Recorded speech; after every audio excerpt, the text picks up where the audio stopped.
आताच मी एक family function attend करून आलेली आहे आणि गरमी चालू असल्यामुळे गरम तर होतंच, पण टॅनिंग होतं ती वेगळीच गोष्ट आहे. नंतर मी घरी आले, रूममध्ये आल्यानंतर म्हटलं पटकन चेंज करून घ्यावं.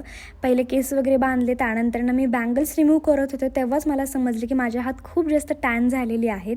ज्वेलरी रिमूव्ह केली आणि सगळ्यात शेवटी मी मेकअप रिमूव्ह करते. क्विक असं मी ट्रान्झिशन केलेलं आहे, घरातल्या कपड्यांमध्ये आलेली आहे. रील स्क्रोल करताना मला हे स्युअल स्किनचं ब्रायटनिंग सोप दिसलं आणि मी लगेच ते तसंच ऑर्डर केलेलं आहे, जे की मला रिसीव्ह झालेलं आहे. याच्यामध्ये आपल्याला 3 सोप्स मिळतात. पहिलेच मी तुम्हाला बिफोर दाखवते. माझा गळा बघा किती खराब झालेला आहे, एल्बो, हँड्स इतकं जास्त टॅनिंग झालेलं आहे ना, पाय पण दाखवते. आता फर्स्ट डे आहे माझा यूज करायचा. याच्यामध्ये राईस वॉटर, कोजिक ॲसिड, ग्लुटाथॅन आणि नायसिनेमाइड आहे, जे की इझिली आपलं टॅन रिमूव्ह करतं. डे 20 पर्यंत खरंच माझी स्किन ब्रायटन अप झालेली, खरंच हे वर्क करते. आता मी तुम्हाला आफ्टर रिझल्ट दाखवते. बघू शकता तुम्ही किती जास्त माझी स्किन ब्राईट झालेली आहे. टॅन जो होता तो पूर्णपणे रिमूव्ह झालेली आहे. तुम्हाला जर हे प्रोडक्ट हवं असेल तर ॲमेझॉनवरती आहेच, किंवा लिंक मी बायोमध्ये देते, किंवा कमेंट करा, तुम्हाला डायरेक्ट लिंक मिळून जाईल.